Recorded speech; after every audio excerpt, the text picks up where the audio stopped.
Pessoal, como eu disse aqui no episódio anterior, uma das pessoas que nos segue pediu, primeiro para não se identificar, a gente respeita, que a gente falasse um pouquinho mais sobre responsabilidade civil em acidente de trânsito, porque essa pessoa achava que não era tão simples como nós já havíamos falado aqui certa vez. S- Certa vez eu coloquei aqui o seguinte, gente, o direito, quando se fala em indenização, etc, etc, tem uma coisa no direito que a gente chama de dano e responsabilidade. E essa pessoa dizia: olha, alguém bateu no meu carro, então ele tem que pagar.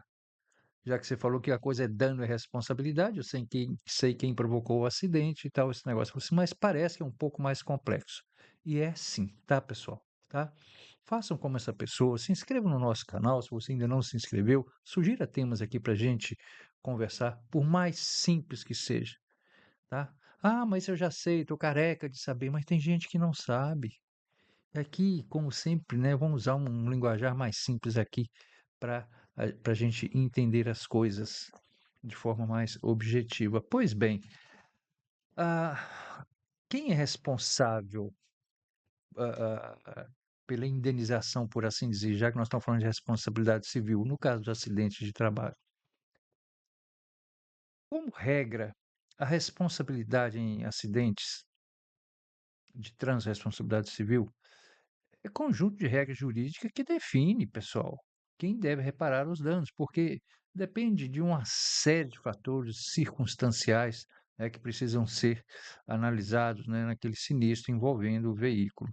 De um modo geral, quem indeniza é aquele que provoca o dano, que causa o dano, seja por ação, seja por omissão, tem que indenizar a vítima, seja por prejuízos materiais, morais, estéticos, ah, e por aí afora vai.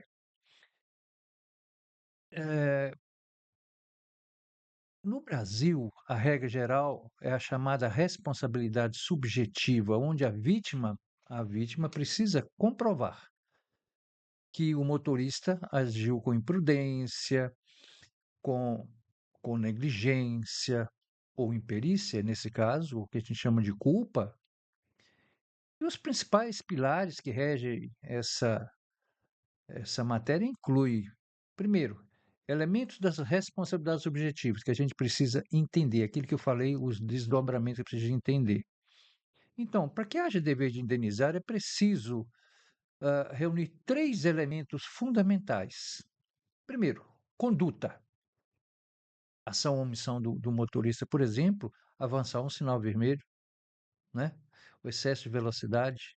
Segundo, dano, o prejuízo sofrido, que pode ser material, e aqui é importante, não é apenas conserto do, do, do, do veículo lá no caso, que seria vamos dizer assim, uma indenização eh, emergencial, mas também o lucro cessante, né?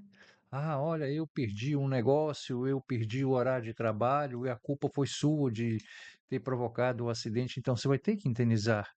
Terceiro, o nexo de causalidade, que é o vínculo direto entre a conduta do motorista e o dano causado à vítima. Então, conduta, dano e nexo de causalidade. Existe também, pessoal, o caso da responsabilidade solidária. O que que é isso? A justiça entende que é o seguinte, vamos imaginar a seguinte situação.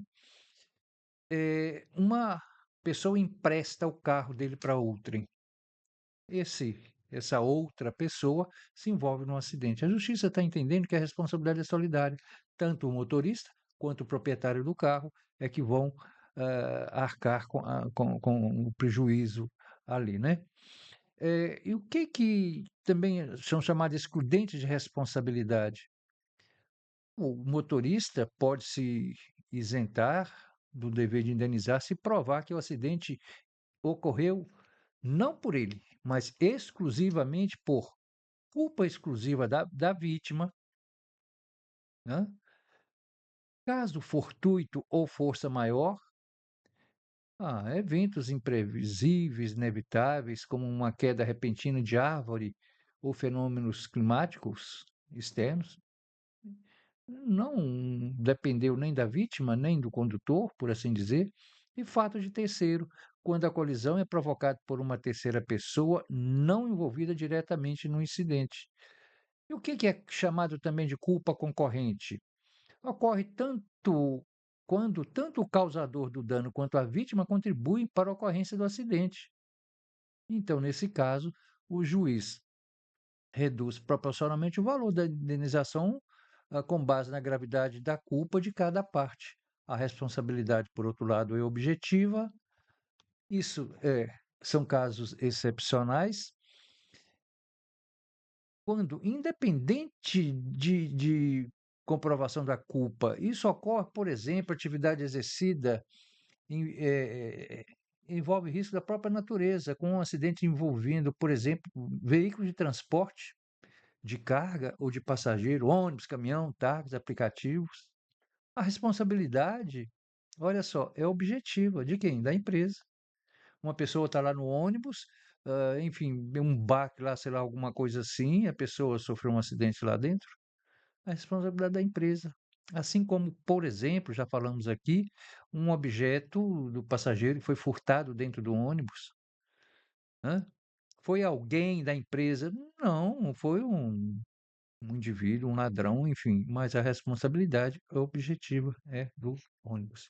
Tudo bem? Então, observem, pena que pediu para não citar o nome, mas é isso, não é tão simples. Bateu no meu carro, você é obrigado a me indenizar. Há uma série de coisas que precisam serem analisadas, precisam ser levadas em consideração. Tudo bem? Espero ter te atendido. Atendido outras pessoas também. Qualquer dúvida, pessoal, por favor, nos dê um feedback. Não se esqueçam de acionar o sininho para vocês receberem informações sempre às terças e quintas por volta do meio-dia. Um abraço, até daqui a pouco. Tem mais.